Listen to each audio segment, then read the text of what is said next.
Bonjour à tous. Voici une vidéo de correction de l'activité que j'avais donnée donc avant les vacances et qui était à faire donc pour la semaine du 26 avril. Donc le travail consistait à essayer de voir un petit peu pour rappel ce qui avait été fait avant sur l'absorption donc du dioxygène au niveau des poumons et du glucose au niveau de l'intestin par le sang. C'est des activités qu'on avait vues juste avant le confinement. Et on avait un petit peu travaillé la semaine précédente justement sur ce type de travail-là. Et là, on va le revoir un petit peu plus en détail sur l'approvisionnement en nutriments et en gaz du muscle. Donc on essaie de savoir comment l'organisme, la problématique qui est décrite ici, comment l'organisme utilise le glucose et le dioxygène qu'ils ont absorbés. Donc que va-t-on faire de ce glucose et de ce dioxygène? Donc on regarde ici un muscle, un exemple de muscle, donc qui est donc irrigué en vaisseau sanguin, et on va regarder ce qui se passe dans ces vaisseaux sanguins entre le sang sortant et le sang entrant pardon et le sang sortant. Donc la première question c'était de savoir que deviennent le glucose et le dioxygène à proximité du muscle. Et je vous conseille de comparer les quantités avant et après les muscles, quantité donc de glucose et quantité de dioxygène. Donc il ne suffisait pas de faire juste une petite phrase rapide sur ça, mais il fallait un petit peu approfondir ce qui était demandé. Donc je vous agrandis ici l'image. Hop. Non, pas du tout ça que je veux faire.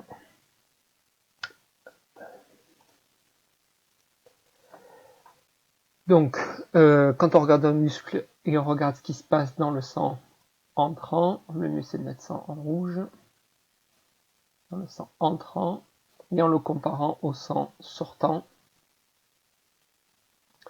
Donc on voit qu'il y a des quantités de dioxygène, de dioxyde de carbone et de glucose qui sont différentes. Et ça rejoint ce que l'on a fait, voilà encore, avant les vacances. Donc nous on va s'intéresser au dioxygène et au glucose. Donc la quantité de dioxygène, donc on commence toujours, comme je vous rappelle à chaque fois, par l'observation de données concrètes. Ici on va regarder donc les quantités présentes de dioxygène et de glucose, et on va donc citer les chiffres qui sont intéressants. Donc on va observer qu'il y a 20 ml de dioxygène dans le sang qui va arriver au muscle, donc 20 ml pour 100 ml de sang. Et quand on va ressortir, donc après être passé au niveau du muscle, quand on va ressortir du muscle, on va en trouver uniquement 15. Donc au départ, on en avait 20, et au sortir, on en a 15. Donc ce que l'on peut rapidement dire, c'est qu'il y a une diminution de la quantité de dioxygène en passant à proximité du muscle. Donc ça, on le met de côté pour plus tard. Si on regarde maintenant le glucose lui qui vient de l'intestin, parce que l'intestin, au niveau de l'intestin, on a vu que le sang avait absorbé ce glucose. Donc le glucose lui est à 80 mg par 100 ml de sang. Et quand on regarde ce qui se passe à la sortie, on observe qu'il n'y a que 87 mg. Donc à l'entrée, on en avait 90 mg, et quand on ressort, on en a 87. Là encore, on peut voir que la quantité, elle a diminué.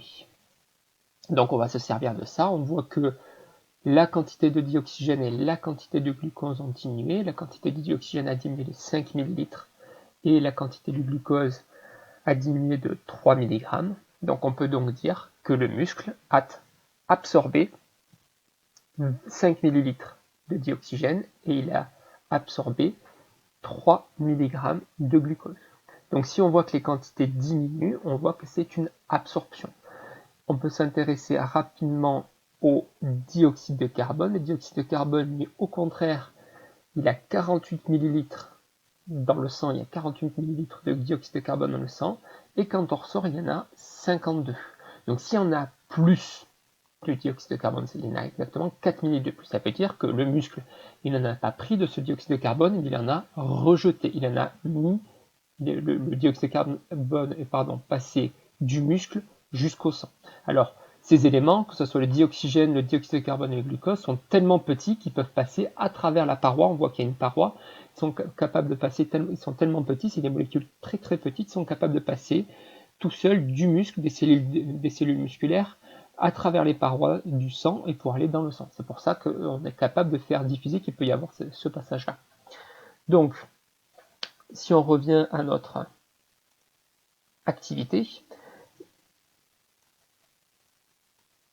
donc je vous ai mis la correction en lien sur Pronote, elle sera beaucoup plus détaillée. Là, je vous mets donc un rapide descriptif. Donc toujours la même chose, on commence toujours par, on observe, je vais commencer par le dioxygène, que la quantité de dioxygène, donc ça je mets en rouge, hein, toujours pour bien y penser à qu'on le mette systématiquement, que la quantité de dioxygène dans le sang avant d'arriver dans le muscle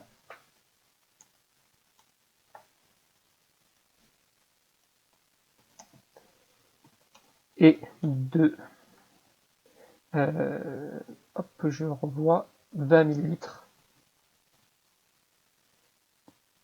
pour 100 ml de sang, alors que dans le sang sortant,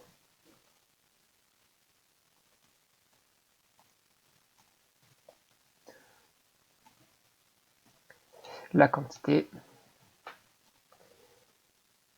de dioxygène est de 15 ml.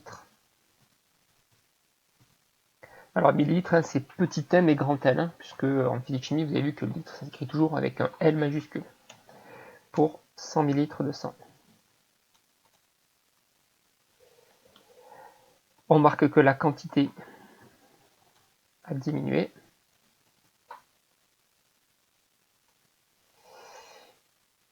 et que le muscle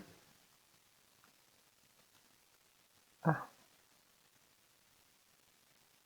Excusez-moi, j'ai oublié le donc.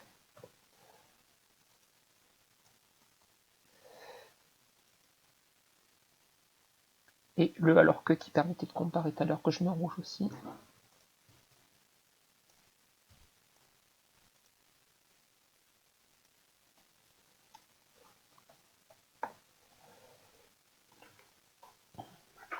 Et que le muscle a absorbé 5 ml de dioxygène provenant du sang. Donc le muscle, il se sert, donc il récupère les éléments dont il a besoin qui sont présents dans le sang.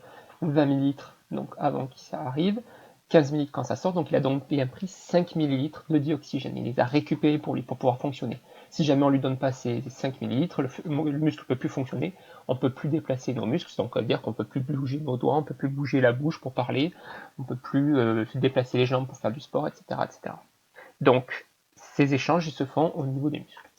La correction pour le glucose, je la mettrai, vous la regarderez dans la partie correction qui est sur Pronote. On va passer à la question 2 et 3 pour suivre. Si jamais vous n'avez pas compris ces histoires d'absorption, vous n'hésitez pas à m'envoyer un message sur Pronote. Donc, nommer les 3 types de vaisseaux sanguins présents dans notre corps. Alors là, c'est relativement facile. C'est écrit à différents endroits. Donc, selon le fait que ça arrive ou que ça reparte au niveau du muscle, ça va avoir des noms différents. On les retrouve à cet endroit-là. Donc, dans le petit document qui était jaune, hop, je zoome un petit peu dessus. Ici. Donc, on vous parle ici donc des 3 types qui sont marqués, capillaires, artères et veines.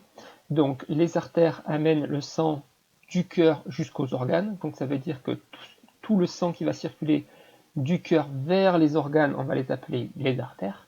À l'inverse, tous les tuyaux, donc tous les vaisseaux sanguins qui vont amener le sang des organes vers le cœur, on va l'appeler ça donc des veines. Et il va y avoir donc les tout petits vaisseaux sanguins qui vont relier les deux. Donc ça veut dire qu'ici on a du sang qui arrive du cœur là et qui va jusqu'au muscle. On appelle ça donc une artère. Ici on a donc un vaisseau sanguin qui part du muscle et qui va vers le cœur, on appelle ça donc une veine.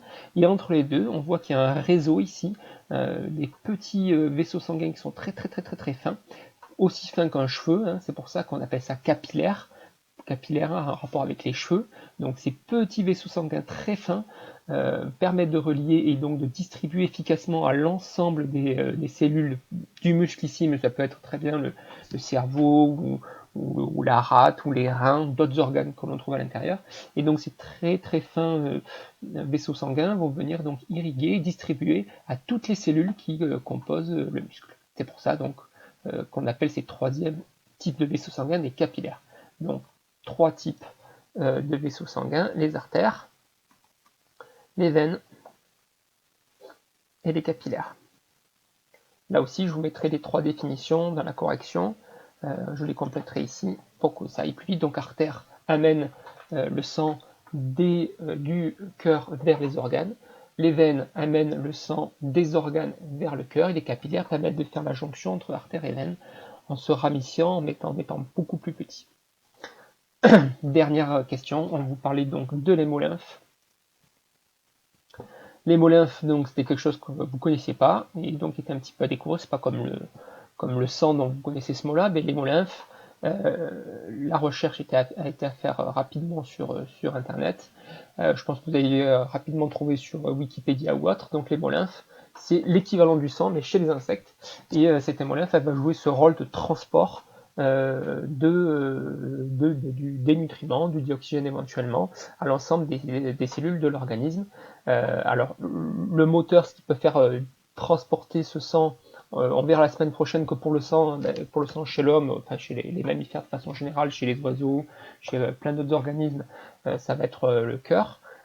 Chez les insectes où on retrouve par exemple cet hémolymphe, on va pouvoir retrouver donc un petit cœur qui va y ressembler. Alors généralement c'est pas forcément tout un cœur, ça peut être aussi, mais en se contractant, on va le voir tout de suite dans la petite vidéo, en se contractant l'hémolymphe va circuler directement. C'est souvent pas contenu dans des vaisseaux sanguins, mais ça va circuler librement dans le corps.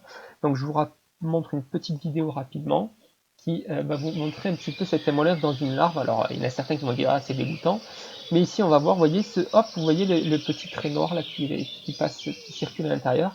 Donc là c'est l'hémolymphe, donc c'est l'équivalent du sang qui va circuler à l'intérieur du corps de cette chenille. Alors grâce à alors ici c'est un petit cœur, alors pas un cœur comme un autre, mais un petit cœur qui va permettre de faire circuler cette hémolymphe dans le corps. Donc voilà pour cette correction. Donc je compléterai toute cette correction par une correction plus détaillée sur Pronote. Ici je vous ai fait donc une correction à l'oral comme j'aurais pu le faire sur une visio. Malheureusement on n'a pas accès à la visio. Donc on va se contenter pour l'instant de ceci. Si vous avez des questions là encore, je reviens, vous revenez vers moi sur Pronote. Et on balayera tout ce qu'il y aura de nécessaire à balayer comme petites interrogations. Voilà. Merci de m'avoir écouté pendant ces petites 13 minutes d'écoute et puis rendez-vous en fin de semaine pour une deuxième correction. Allez, au revoir.